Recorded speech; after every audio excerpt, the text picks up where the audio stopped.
Bonjour, l'objectif de cette vidéo est de vous présenter des exercices sur les fonctions affines.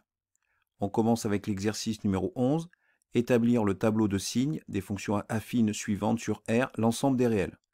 Alors on commence premièrement avec f de x qui est égal à 8x plus 4, qui est égal à mx plus p. Donc par identification, on arrive à dire que m est égal à 8 et p qui est égal à 4. Je rappelle que m est le coefficient directeur de la fonction affine et p l'ordonnée à l'origine, c'est-à-dire l'image de l'origine, l'image de 0, f de 0. M strictement positif, donc la fonction f est strictement croissante. On cherche la valeur de x qui annule la fonction f, c'est-à-dire qu'on cherche la valeur de x telle que 8x plus 4 est égal à 0. Si je fais passer ici le 4 dans le membre de droite de l'égalité, je vais me retrouver avec 8x qui est égal à moins 4. Si je divise par 8 les deux membres de cette égalité, je vais donc me retrouver avec x qui est égal à moins 4 huitièmes. Après simplification, moins 1,5. Il suffit de diviser au numérateur et au dénominateur par 4. J'ai donc ici ma représentation graphique, où l'on voit une droite qui coupe l'axe des x, l'axe des abscisses, au point d'abscisse moins 1,5. Et on voit bien que pour toutes les valeurs de x qui sont strictement supérieures à moins 1,5, je vais avoir les valeurs de f de x qui vont être strictement positives. Et pour toutes les valeurs de x qui sont strictement inférieures à moins 1,5, toutes les valeurs de f de x vont être strictement négatives. Et ça, c'est résumé dans mon tableau de signes. Ici, j'ai la première ligne avec toutes les valeurs possibles de x, qui varient de moins l'infini à plus l'infini. Ici, on a une valeur particulière, moins 1,5, car on sait que pour x qui est égal à moins 1,5, f de x est égal à 0. On voit bien ici que pour toutes les valeurs de x qui sont strictement inférieures à moins 1,5, eh bien, toutes les valeurs de f de x vont être strictement négatives. Et pour toutes les valeurs de x qui sont strictement supérieures à moins 1,5, eh bien ici, toutes les valeurs de f de x vont être strictement positives. Deuxièmement, g de x qui est égal à 8x, qui est égal à mx plus p. Donc ici, on a m qui est égal à 8, le coefficient directeur, et p, l'ordonnée à l'origine, qui est égal à 0. G est un cas particulier de fonction affine, c'est une fonction linéaire. Et dans une fonction linéaire, on voit bien que l'ordonnée à l'origine vaut 0, ce qui veut dire que la droite va passer par l'origine. M strictement positif, la fonction g est donc strictement croissante. On a donc ici la représentation graphique de ma fonction g, qui est une droite qui passe par 0, et on voit bien que pour toutes les valeurs de x qui sont strictement positives, eh bien les valeurs g de x vont être strictement positives. Pour toutes les valeurs de x strictement négatives, les valeurs de g de x vont être strictement négatives. Donc ça, c'est résumé dans mon tableau de signes. On a ici une première ligne qui correspond à toutes les valeurs de x, qui varient de moins l'infini à plus l'infini. On voit bien que pour x qui est égal à 0, g de x est égal à 0, que les valeurs de x qui sont strictement inférieures à 0, eh bien, ça correspond à des valeurs de g de x qui vont être strictement négatives, et les valeurs de x qui sont strictement supérieures à 0, ça va correspondre à des valeurs de g de x qui vont être strictement positives. Troisièmement, h de x qui est égal à 4, c'est-à-dire qui est égal à mx plus p. H est une fonction constante.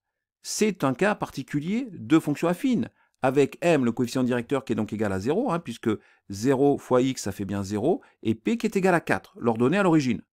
Donc la représentation graphique, c'est quoi? C'est une droite qui va couper l'axe des ordonnées au point ici, à l'origine, qui a pour ordonnée 4, au point qui a pour ordonnée 4, parce que toutes les valeurs de x, tous les antécédents, ont pour image 4. Donc, ce qui veut dire que h de x est tout le temps strictement positif. Donc ici, les valeurs de h de x, pour n'importe quelle valeur de x, compris entre moins l'infini et plus l'infini, seront à chaque fois ces valeurs strictement positives. Voilà ce que l'on peut dire. Quatrièmement, k de x qui est égal à moins 4x plus 8 qui est égal à mx plus p, avec donc m qui est égal à moins 4 et p qui est égal à 8. M, le coefficient directeur, strictement négatif, donc la fonction k est strictement décroissante. On cherche la valeur de x qui annule la fonction k, c'est-à-dire qu'on cherche la valeur de x telle que moins 4 fois x plus 8 est égal à 0. Donc, si je fais passer le 8 dans le membre de droite de l'égalité, je vais donc obtenir moins 8. Moins 4x, donc égal à moins 8. Si je divise par moins 4 les deux membres de cette égalité, je vais donc me retrouver avec x qui est donc égal à moins 8 divisé par moins 4, c'est-à-dire 8 divisé par 4, et 8 divisé par 4, ça donne 2. Donc x est égal à 2. Donc la valeur de x qui annule la fonction k, c'est 2. On a ici une droite qui correspond à la représentation graphique donc, de ma fonction k. On voit bien donc que cette droite va couper l'axe des abscisses, l'axe des x, au point x qui est égal à 2, au point d'abscisse qui est égal à 2.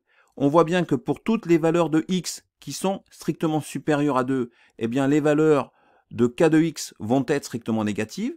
Pour toutes les valeurs de x strictement inférieures à 2, eh bien les valeurs de k de x vont être strictement positives. Et c'est résumé tout ça dans mon tableau de signes. On a ici une première ligne qui correspond à toutes les valeurs de x possibles, qui varient entre moins l'infini et plus l'infini. On voit ici que pour la valeur 2, eh bien k de x est égal à 0. Pour x qui est égal à 2, k de x est égal à 0. Pour toutes les valeurs de x qui sont strictement inférieures à 2, eh bien les valeurs de k de x vont être strictement positives. Et pour toutes les valeurs de x qui sont strictement supérieures à 2, les valeurs de k de x vont être strictement négatives.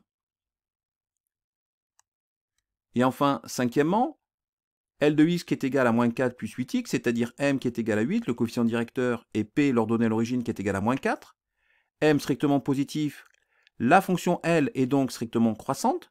On cherche la valeur de x qui annule la fonction L, c'est-à-dire qu'on cherche la valeur de x telle que moins 4 plus 8x est égal à 0. C'est-à-dire que ici, si je fais passer le moins 4 dans le membre de droite de cette égalité, je vais donc me retrouver avec 8x qui est égal à 4. En divisant par 8 les deux membres de cette égalité, on a donc x qui est égal à 4 huitièmes, c'est-à-dire qu'après simplification, x qui est égal à 1 demi. Donc on a ici la représentation graphique de ma fonction L qui correspond à une droite qui coupe l'axe des abscisses, l'axe des x au point d'abscisse, donc 1 demi, et d'ordonnée 0.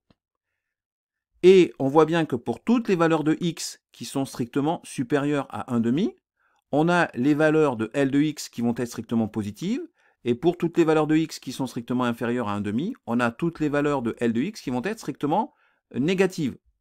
On va donc avoir le tableau de signes suivant. Ici, une première ligne avec toutes les valeurs de x possibles, qui varient entre moins l'infini et plus l'infini. Ici, pour x qui est égal à 1 demi, on a bien L de x qui est égal à 0. Pour toutes les valeurs de x qui sont strictement inférieures à 1 demi, les valeurs de L de x vont être strictement négatives. Et pour toutes les valeurs de x qui sont strictement supérieures à 1 demi, les valeurs de L de x vont être strictement positives. Donc voilà le tableau de signes. Donc c'est la fin de cet exercice numéro 11. On va maintenant passer à l'exercice numéro 12, soit f et g, deux fonctions affines, définies sur R l'ensemble des réels, par f de x égale moins 1 tiers de x plus 1 et g de x égale x moins 5 tiers. Résoudre dans R et interpréter graphiquement f de x égale g de x et f de x supérieur ou égal à g de x. Alors f de x égale g de x, en fait, ça revient à résoudre. On résout une équation. Alors on a donc moins 1 tiers de x plus 1 qui est égal à x moins 5 tiers. Si je fais passer x dans le membre de gauche, ça va donc devenir moins x, moins 1 tiers de x moins x. Si je fais passer maintenant le 1 dans le membre de droite, ici, il va devenir moins 1. Donc moins 1 tiers de x moins x, ça fait moins 1 tiers de x moins 3 tiers de x, c'est-à-dire moins 4 tiers de x. Moins 5 tiers moins 1, ça fait donc moins 5 tiers moins 3 tiers, c'est-à-dire moins 8 tiers. On se retrouve donc avec l'égalité suivante. Moins 4 tiers de x qui est égal à moins 8 tiers. Si je divise par moins 4 tiers les deux membres de cette égalité, je vais donc me retrouver avec x qui est égal à moins 8 tiers divisé par moins 4 tiers. Donc je peux ici éliminer le signe moins au numérateur et au dénominateur. Je vais donc me retrouver avec 8 tiers divisé par 4 tiers. Je sais que quand je divise par une fraction, cela revient à multiplier par son inverse. Donc x est donc égal à 8 tiers multiplié par 3 quarts. Après simplification par 3, j'obtiens 8 quarts, c'est-à-dire 2. Donc la solution de cette équation, c'est x qui est égal à 2. Pour x qui est égal à 2, on a f de 2 qui est égal à moins 1 tiers fois 2 plus 1. Je remplace ici x par 2. Alors, moins 1 tiers fois 2, ça donne moins 2 tiers. Moins 2 tiers plus 1, moins 2 tiers plus 3 tiers, ça donne donc 1 tiers. On a ensuite g de 2 qui est égal à 2 moins 5/3. Donc il suffit de remplacer ici x par 2. Alors 2, en fait, c'est 6/3. Donc 6/3 moins 5/3, ça me donne là aussi 1/3. L'équation f de x égale g de x a pour solution donc s qui est égal à 2. On voit qu'ici, on a le point A qui correspond au point d'intersection entre la droite représentative de la fonction f et la droite représentative de la fonction g. Et que ce point d'intersection A a bien pour abscisse 2 et pour ordonnée 1/3. Le point A de coordonnées 2, 1/3 correspond au point d'intersection entre les deux droites représentatives des fonctions f et g. Voilà l'interprétation graphique de f de x qui est égal à g de x. Il permet de déterminer, cette équation permet de déterminer l'abscisse, la valeur de x, qui est solution de cette équation, qui correspond en fait à l'abscisse du point A, point qui est le point d'intersection entre les deux droites représentatives des fonctions f et g. Alors ensuite, f de x supérieur ou égal à g de x, on résout cette fois une inéquation. Moins 1/3 de x plus 1 supérieur ou égal à x moins 5/3. Donc là aussi, si je fais passer le x dans le membre de gauche de l'inégalité, ça va devenir moins x. Si je fais passer le 1 dans le membre de droite de l'inégalité, ça va devenir moins 1. Moins 1/3 de x moins x, on a vu que ça donnait moins 4/3 de x, puisque moins x c'est moins 3/3 de x. Et on avait vu que moins 5/3 moins 1, ça fait moins 5/3 moins 3/3, c'est-à-dire moins 8/3. Si je divise par moins 4/3 chaque membre de cette inégalité, je vais devoir changer le sens de cette inégalité. Et je vais donc me retrouver avec x inférieur ou égal à moins 8/3 divisé par moins 4/3. Et après simplification, cela me donne x inférieur ou égal à 8/3 multiplié par 3/4. Je multiplie par l'inverse. Cela me donne donc 8/4, x inférieur ou égal à 8 divisé par 4, c'est-à-dire x inférieur ou égal à 2. Donc, f de x supérieur ou égal à g de x est équivalent à dire que x est inférieur ou égal à 2, c'est-à-dire que l'ensemble des solutions de cette inéquation correspond à l'intervalle moins l'infini crochet ouvert, 2 crochet fermé. On a ici graphiquement colorié toutes les solutions, enfin une partie en tout cas, des solutions de cette inéquation. On voit bien que graphiquement ici, on a toutes les valeurs de x qui sont inférieures ou égales à 2 et que pour toutes ces valeurs de x, on a les valeurs de f de x qui sont supérieures aux valeurs de g de x. Et bien voilà, c'est la fin de cette vidéo. J'espère qu'elle vous a plu et qu'elle vous a permis d'un peu mieux comprendre ce qu'est une fonction affine.